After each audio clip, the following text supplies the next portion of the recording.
Through the 4 weeks of running our Talk Care campaign, a theme that arose very often was how do we achieve individual, quality, responsive care for people? To individualise care, to make it really person-centred, to think about personhood.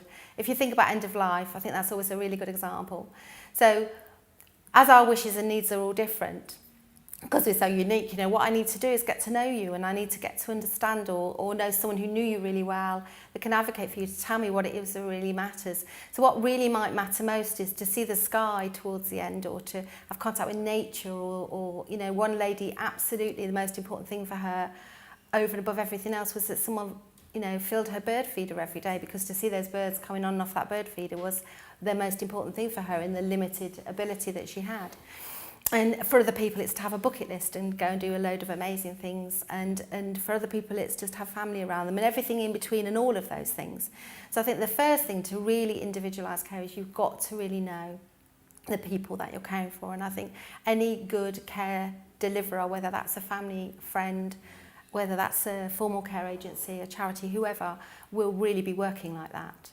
So that's the first thing to notice, I think, and to be thinking about. And for you to say, this is how I want my care to be. These are the things that matter to me. This is how I want it to be individualised. The other thing is about that quality. And yes, you can have formal frameworks for that quality. The Care Quality Commission inspect all formal care providers, and they look at things like, is it safe? Is it caring? And you can go and look that up, and you can see what that inspector said, or that framework says about the care in that place. But it's still a moment in time. I think you can feel quality, you can feel that care in the interactions that people have with you. And I love, I'm going to slip in a saying from the Dalai Lama that we talk about, I love the idea that, be kind whenever possible, and it's always possible. I think when you're with a really good care provider, you just feel that gentle kindness. It's very hard to calculate and give a figure to, but it's something you sense, and that's often what will make family and friends recommend somewhere to go for your care. That's how quality can be felt. But also you want them to be efficient and effective. I mean, they can be super kind, but if they're always late or they don't come, that's no help to you. So it's those practical things as well. You want somebody who's reliable and got a track record for giving good care. And I talk to other people whenever I could who've received care from that provider. The best recommendation for my own charity is that other people talk very warmly about hospice care, and I think that's the important thing. We've always got to listen to the people we provide care for.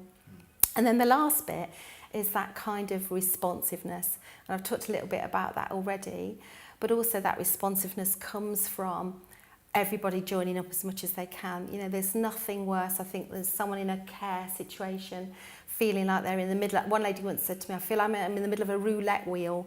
I don't know which segment I'm in and where the ball's going to land. And what she meant was, is NHS intermediate care going to come in today, or will it be another care agency, or will it be somebody else? And some people can have a lot of different people going into their home.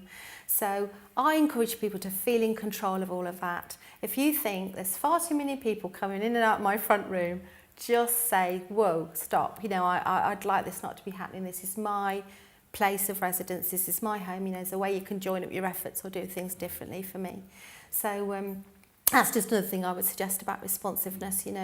Be a part of that yourself, keep advocating for yourself, do things like have your power of attorney, have your voice in all of that as you go forward, because I think that any care provider worth their salt will want to hear you, and we'll find a way to hear your voice.